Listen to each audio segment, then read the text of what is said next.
Hello students, हमने पिछले video में आपका क्या पढ़ लिया था, प्रॉपर्टीज़ ऑफ आयनिक कंपाउंड पढ़ लिया था। इनर्ट पेयर इफेक्ट वाला वीडियो मैंने सेंड किया था। आज हम लोग बॉन हैबर साइकिल पढ़ेंगे। ठीक है, बॉन हैबर साइकिल आयनिक कंपाउंड्स के लिए यूज़ किया जाता है। इसमें होता क्या है, देखिए सबसे पहले इस साइकिल को दिया किसने था? इस साइकिल को जर्मन साइंटिस्ट मैक्स बॉन और हैबर ने दिया था। इन्हीं के नाम पे आपका बॉन हैबर साइकिल नाम पड़ा है। मैक्स बॉन और हैबर के नाम पे ही आपका क्या पड़ा है, ये बॉन हैबर साइकिल नेम पड़ा है। ठीक है, ये साइकिल रिप्रेजेंट क्या करता है? ये साइकिल रिप्रेजेंट करता है कि कोई आयनिक बॉन्ड बन रहा है। ठीक है, कोई आयनिक बॉन्ड बन रहा है। आयनिक बॉन्ड बनने के दौरान एनर्जी में जितने चेंजेस हो रहे हैं, एनर्जी में आपको पता है energy can neither be created nor be destroyed. ठीक है, only it can change from one state to another state. तो एनर्जी में जितनी भी एक एनर्जी दूसरी एनर्जी में किस तरीके से चेंज हो रही है, किस फॉर्म में चेंज हो रही है, उन सारे चेंजेस को आपका बॉन हैबर साइकिल क्या करता है, रिप्रेजेंट करता है। ठीक है, और इस साइकिल की हेल्प से हम एनर्जी के बीच में, एनर्जी जितने भी डिफरेंट एनर्जी फॉर्म्स हैं उनके बीच में एक रिलेशनशिप सेटअप करते हैं। ठीक है, और आप क्या कर सकते हैं, उसकी हेल्प से, उस रिलेशनशिप की हेल्प से हम लोग किसी भी एनर्जी की वैल्यू निकाल सकते। मान लीजिए कोई 5 एनर्जी है, 5 एनर्जी के बीच में आपने रिलेशनशिप सेटअप किया और उसमें से आपको 4 दी हुई है, कोई एक एनर्जी नहीं दी हुई है, तो हम उस तरीके से क्या कर सकते हैं, निकाल सकते हैं। ठीक है, और आप कह सकते हो कि जितनी आपका टोटल एनर्जी रिलीज़ हो रहा है किसी एक आपके आयनिक कंपाउंड के बनने में, उसको हम क्या कर सकते हैं, यहाँ से डिटरमाइन कर सकते हैं। और आप ये जान लीजिए कि टोटल एनर्जी जितनी रिलीज़ होती है, या आप ऐसे समझो कोई आयनिक कंपाउंड बन रहा है, उनके बीच में आयनिक बॉन्ड बन रहा है, आयनिक बॉन्ड बनने के दौरान जितनी एनर्जी रिलीज़ हो रही है उसको हम लोग क्या बोलते हैं, हीट ऑफ फॉर्मेशन। जितनी भी हीट रिलीज़ होती है उसको हम क्या बोलते हैं, हीट ऑफ फॉर्मेशन बोलते हैं। ठीक है, क्योंकि यहाँ पे फॉर्म हो रहा है ना, बन रहा है ना आयनिक कंपाउंड, तो उसको हम क्या बोलते हैं, हीट ऑफ फॉर्मेशन। तो क्या पहले हमने क्या समझा, पहले तो बॉन हैबर साइकिल को किसने दिया था? मैक्स बॉन और हैबर, 2 साइंटिस्ट थे, जर्मन साइंटिस्ट, उन्होंने ये साइकिल दी थी, उन्हीं के नाम पे इसका नाम पड़ा है। ये साइकिल क्या रिप्रेजेंट करता है कि जब भी आपका कहीं एटम्स के बीच में आयनिक बॉन्ड का फॉर्मेशन हो रहा है, तो उस आयनिक बॉन्ड के बनने के दौरान जितनी भी चेंजेस हो रहे हैं, उस आयनिक बॉन्ड के बनने के दौरान जितनी भी चेंजेस हो रहे हैं, उन चेंज को ये क्या करता है, एनर्जी में जितने भी चेंजेस हो रहे हैं उनको क्या करता है, ये साइकिल रिप्रेजेंट करता है। और इस साइकिल की हेल्प से डिफरेंट आयनिक बॉन्ड बनने के दौरान जो अलग अलग स्टेप्स है, डिफरेंट स्टेप्स में जो एनर्जी का एक्सचेंज हो रहा है, डिफरेंट एनर्जी जो इन्वॉल्व हो रहे हैं, उनके बीच में हम एक रिलेशनशिप सेटअप कर सकते हैं, जिसकी वजह से हम टोटल एनर्जी को काउंट कर सकते हैं, टोटल एनर्जी को कैलकुलेट कर सकते हैं। मीन्स आयनिक बॉन्ड बनने के दौरान जितनी एनर्जी रिलीज़ हो रही है उसको हम टोटल एनर्जी को हम क्या कर सकते हैं, डिटरमाइन कर सकते हैं इस रिलेशनशिप की हेल्प से। और इस टोटल एनर्जी को हम क्या बोलते हैं, हीट ऑफ फॉर्मेशन बोलते हैं। अब एक एग्जाम्पल है नीचे, formation of solid NaCl from solid NaNCl to gas can be represented by Born Haber cycle. NaCl एक आयनिक कंपाउंड है, हमको पता है, और आयनिक कंपाउंड के बनने के इसमें क्या क्या इन्वॉल्व होगा भाई, Na आपको पता है, सोडियम का एटम है, उसका मॉलिक्यूल है भाई, Na इन्वॉल्व होगा। और क्लोरीन अकेले तो ऐसे तो इन्वॉल्व होता नहीं है, क्योंकि क्लोरीन का एटम स्टेबल नहीं होता है, वो किस फॉर्म में पाया जाता है, मॉलिक्यूल के फॉर्म में पाया जाता है। तो यहाँ पे NaCl बनाने के लिए सॉलिड Na इन्वॉल्व हो रहा है और Cl2 गैस इन्वॉल्व हो रही है। ठीक है, अब देखिए यहाँ पे होगा क्या, यहाँ पे ये होगा, आप पहले एक चीज़ जान लीजिए कि कभी भी जो रिएक्शन होता है, कभी बॉन्डिंग होती है ना, मैंने पीछे बताया था कि गैशियस एटम्स के बीच में होती है। किसमें होती है, गैशियस एटम, क्योंकि गैशियस एटम में इलेक्ट्रॉन को एंटर करना या गैशियस एटम से इलेक्ट्रॉन को बाहर निकालना बहुत आसान होता है। ठीक है, इसी वजह से गैशियस एटम में रिएक्ट करते हैं। अब यहाँ पर देखिए, पहले तो हमने डायरेक्ट रिलेशन लिखा है, डायरेक्ट रिलेशन आपने देखो कि Na का रिएक्शन, अब ऐसे देखो इस रिएक्शन को कैसे, अब ऐसे समझो कि Na का रिएक्शन पहले हमने क्लोरीन से कराया, फिर मैं बैलेंसिंग बताती हूँ कैसे किया है। हमने क्लोरीन से कराया तो NaCl बनेगा, क्या बनेगा, NaCl बनेगा। अब अगर बैलेंस करना हो तो यहाँ पे देखो क्लोरीन का एक एटम है, यहाँ पे क्लोरीन के 2 एटम है, तो इसको अगर हाफ कर दे, है ना, हाफ से मल्टीप्लाई कर दो, 2 से 2 कैंसिल हो जाएगा, तो 1Cl आपका आ जाएगा यहाँ पे। ठीक है, तो यहाँ पे Na प्लस हाफ Cl2 इसी वजह से लिखा हुआ है। अब देखिए सोडियम किस में है, सॉलिड स्टेट में है, क्लोरीन तो चलो गैस में, गैशियस स्टेट में है, मतलब एक हाफ Cl2 का मतलब कि एक एटम क्लोरीन का यहाँ पे प्रेजेंट है, एक ही एटम क्लोरीन का प्रेजेंट है। ठीक है, क्लोरीन में तो चेंजेस नहीं करना है, वो पहले से गैसियस स्टेट में है। अब हमें चेंज कहाँ करना है, हमें चेंज करना है सोडियम को गैसियस स्टेट में लेके आना है। ठीक है, अब सोडियम को आप गैसियस स्टेट में लेने के लिए अब देखो, अब ये बताओ कि सॉलिड को गैस में convert, solid the process in which substance convert from solid state to its gaseous state, वो कौन सा प्रोसेस होता है, वो प्रोसेस होता है सब्लिमेशन। तो अगर सोडियम का हम सब्लिमेशन कर दें, सोडियम का सब्लिमेशन हो जाए तो वो गैसेस में कन्वर्ट हो जाएगा कि नहीं हो जाएगा। तो इस समय जो हीट यहाँ पे इन्वॉल्व होगी उसको हम क्या बोलेंगे, उसको हम बोलेंगे हीट ऑफ सब्लिमेशन। और ये हीट हमें देनी पड़ती है भाई ऑन हीटिंग, याद है ना, the process in which a substance converted from its solid state to gaseous state on heating। on heating का मतलब हम उसको क्या कर रहे हैं, हम उसको हीट दे रहे हैं। और जब भी हम हीट देते हैं रिएक्शन में तो उसकी वैल्यू प्लस में होती है क्योंकि रिएक्शन में हीट दे रहे हैं। और जब भी किसी रिएक्शन से हीट बाहर निकलती है तो उसको हम क्या बोलते हैं, उसको हम माइनस सिंबल से शो करते हैं। इतना तो याद रखिए, जब भी हीट हम देते हैं रिएक्शन में या सिस्टम में तो पॉजिटिव से उसकी वैल्यू को शो करेंगे, और जब भी हीट बाहर निकलती है तो उसको हम किससे शो करेंगे, नेगेटिव से शो करेंगे। ठीक है, तो यहाँ पे सोडियम का पहले हमने क्या कर दिया, सब्लिमेशन कर दिया। सोडियम का सब्लिमेशन किया तो सोडियम का एटम किस में बदल जाएगा, सोडियम का एटम सोडियम गैसियस एटम में बदल जाएगा। ठीक है, इस समय जो हमने हीट दी उसको हम क्या कहेंगे, हीट ऑफ सब्लिमेशन। क्यों, क्योंकि सॉलिड से डायरेक्टली गैस में कन्वर्ट हो रहा है तो इस प्रोसेस क्या कहते हैं, सब्लिमेशन कहते हैं। और जो हीट इसमें इन्वॉल्व होगी उसको हम क्या कहेंगे, हीट ऑफ सब्लिमेशन कहेंगे। ठीक है, अब देखिए तो सोडियम का एटम हमें गैसियस स्टेट में मिल गया। अब यहाँ पे देखो हाफ Cl2 मॉलिक्यूल है, हाफ Cl2 मॉलिक्यूल है अगर, तो इसको हमें क्या करना है, हाफ Cl2 मॉलिक्यूल को हमको किस में कन्वर्ट करना है, हमें एटम में कन्वर्ट करना है। तो हम इसको डिसोसिएट करेंगे।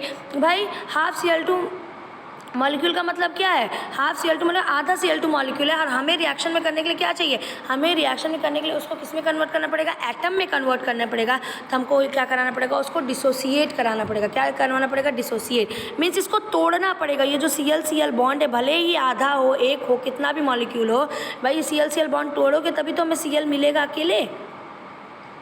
ठीक है, हमें Cl मिलेगा। देखो एकदम समझो मेरी बात को, यहाँ पे हाफ Cl2 के लिए मैंने अभी बोला कि एक एटम है, एक एटम का मतलब, इसका मतलब यहाँ पे बैलेंस है। ये देखो इधर एक एटम इन्वॉल्व था, एक एटम था, और हाफ Cl2 आप कर दिए तो 2 से 2 कैंसिल, तो 1 Cl आया ना इधर भी।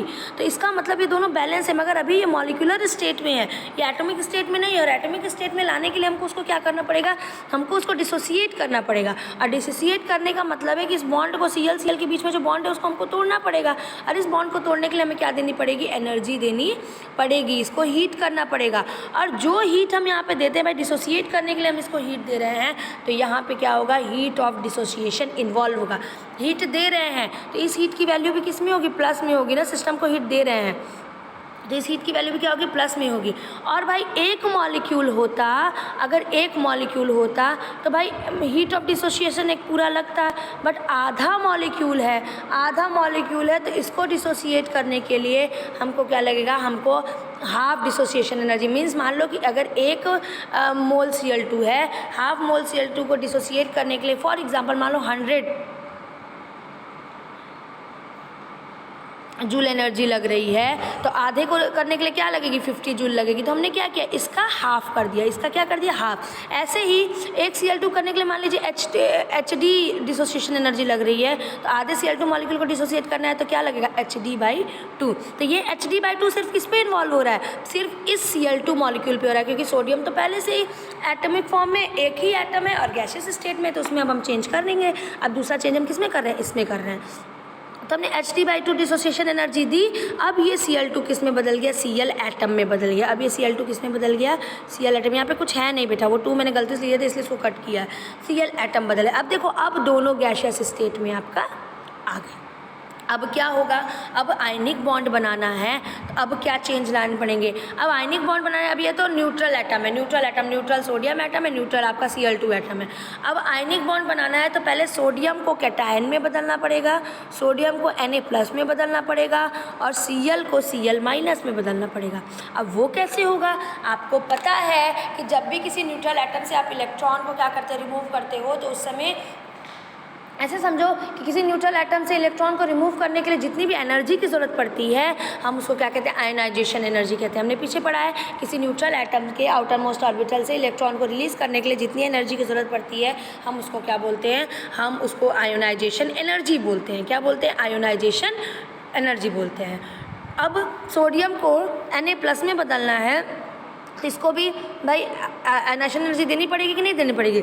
ये न्यूट्रल एटम है, न्यूट्रल एटम Na है, इसके आउटर मोस्ट ऑर्बिटल से हमको इलेक्ट्रॉन को रिमूव कराना है तो हमको यहाँ पे क्या देनी पड़ेगी, एनर्जी देनी पड़ेगी। और इस एनर्जी को हम क्या बोलते हैं, आयोनाइजेशन एनर्जी बोलते हैं। क्या बोलते हैं, आयोनाइजेशन एनर्जी। तो अब सोडियम को Na+ में बदलने के लिए हमने क्या किया, आयोनाइजेशन एनर्जी दी। मतलब आयोनाइजेशन एनर्जी की वैल्यू यहाँ पे क्या होगी, प्लस होगी, क्योंकि हम एनर्जी दे रहे हैं। तो देखो सोडियम ने एक इलेक्ट्रॉन को लूज़ कर दिया और Na+ में बदल गया। अब क्लोरीन को Cl- में बदलना है। क्लोरीन को किस में बदलना है हमको, Cl- में। अब आप बताइए कि क्लोरीन आपका Cl- में कन्वर्ट होने के लिए हमें इलेक्ट्रॉन देना पड़ेगा। और आपको याद है कि किसी न्यूट्रल एटम में इलेक्ट्रॉन को एंटर कराते समय जितनी एनर्जी रिलीज़ होती है उसको हम इलेक्ट्रॉन एफिनिटी कहते हैं। क्या कहते हैं, इलेक्ट्रॉन एफिनिटी। अब क्लोरीन में अगर हम इलेक्ट्रॉन को एंटर करवाएंगे तो वहाँ पे क्या होगी, एनर्जी रिलीज़ होगी। तो उसको हम क्या बोलते हैं, इलेक्ट्रॉन एफिनिटी बोलते हैं। क्या बोलते हैं, इलेक्ट्रॉन एफिनिटी। तो इलेक्ट्रॉन एफिनिटी बाहर निकल रही है एनर्जी ना, तो इसलिए इसकी वैल्यू देखो यहाँ पे हमने माइनस लिखा हुआ है ना। तो क्लोरीन के आउटर मोस्ट ऑर्बिटल में हमने इलेक्ट्रॉन को क्या करवा दिया, क्लोरीन के आउटर मोस्ट ऑर्बिटल में हमने इलेक्ट्रॉन को क्या करवा दिया, एंटर करवा दिया। और इस समय जितनी एनर्जी रिलीज़ हुई उसको हम क्या बोलते हैं, इलेक्ट्रॉन एफिनिटी बोलते हैं। और क्लोरीन आपका बदल गया Cl- में बदल गया।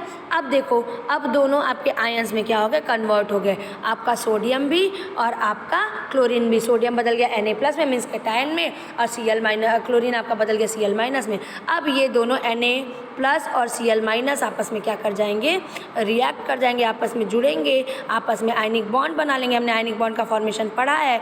आपस में क्या बनाएंगे, आयनिक बॉन्ड बनाएंगे और कन्वर्ट हो जाएंगे NaCl में। किस में बदल जाएंगे, NaCl। और हमने एक चीज़ और पढ़ी है, हमने पढ़ा है कि the energy release during the formation of 1 mole of ionic bond, 1 mole ionic compound या 1 मोल आयनिक बॉन्ड बनने के दौरान जितनी एनर्जी रिलीज होती है उसको लैटिस एनर्जी कहते हैं। हमने पीछे ही पढ़ा है लैटिस एनर्जी को। तो यहाँ पे 1 मोल देखो NaCl आपका Na+ और Cl- से 1 मोल NaCl बन रहा है। तो इस समय जितनी एनर्जी रिलीज़ हुई इसको हम क्या कहेंगे, लैटिस एनर्जी कहेंगे।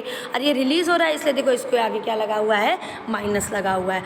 अब देखो एक रिलेशनशिप सेटअप हो गया ना। और आप देखो टोटल एनर्जी, अब देखो Na+ और हाफ Cl2 आपका रिएक्ट कर रहा था NaCl। तो इस समय जो टोटल एनर्जी आपका रिलीज़ हुआ है उसको हम क्या कहेंगे, हीट ऑफ फॉर्मेशन कर रहे थे। क्या कर रहे थे, हीट ऑफ फॉर्मेशन। तो हीट ऑफ फॉर्मेशन निकालने का तरीका क्या हुआ, जितनी एनर्जी चेंज इसमें इन्वॉल्व हुआ है, जितनी एनर्जी चेंज हुआ है उन सब के बीच में एक रिलेशनशिप सेटअप कर दीजिए, हमें हीट ऑफ फॉर्मेशन मिल जाएगा।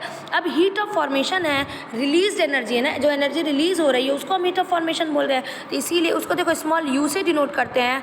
और रिलीज़ हो रहा है इसलिए इसके आगे क्या लगा दिया, माइनस। अब देखो पहले स्टेप में क्या इन्वॉल्व हुआ, पहले स्टेप में देखो हीट ऑफ सब्लिमेशन इन्वॉल्व हुआ। तो HS प्लस लगाए हैं भाई, आगे कुछ नहीं लगाया, मतलब प्लस होगा। प्लस क्यों लगाए, क्योंकि हम एनर्जी यहाँ पे दे रहे हैं। दूसरा देखो प्लस हाफ HD लगाए हैं, प्लस हाफ HD है। प्लस हाफ HD का मतलब हमने वो डिसोसिएशन, हीट ऑफ डिसोसिएशन है, हाफ वैल्यू थी। और प्लस क्यों लग गया है, क्योंकि हम हीट दे रहे हैं। तीसरा आयनाइजेशन एनर्जी प्लस में, मैंने बोला कि जितनी भी एनर्जी हम दे रहे हैं उसको हम प्लस में लगाएंगे। इलेक्ट्रॉन एफिनिटी माइनस में है क्योंकि ये एनर्जी क्या हो रही है, रिलीज़ हो रही है। और लैटिस एनर्जी भी माइनस में है क्योंकि एनर्जी क्या हो रही है, रिलीज़ हो रही है। अब इन सबको जब आप सॉल्व करोगे तो आपको हीट ऑफ फॉर्मेशन मिल जाएगा। और उसकी वैल्यू किस में होगी, नेगेटिव में होगी, क्योंकि हीट ऑफ फॉर्मेशन क्या है, जितनी एनर्जी रिलीज़ हुई है उस आयनिक कंपाउंड को बनने के दौरान उसको क्या कहेंगे हम लोग, हीट ऑफ फॉर्मेशन कहेंगे। तो इन सबको आप जोड़ोगे, उन सबको जोड़ोगे तो आपको क्या मिल जाएगा, हीट ऑफ फॉर्मेशन मिल जाएगा। क्लियर है, तो ये है बॉर्न हैबर साइकिल। क्लियर है आप लोग को। अगर कोई डाउट होता है वीडियो को 2 से 3 बार देखिएगा बेटा, आप लोग को सब क्लियर हो जाएगा। ठीक है।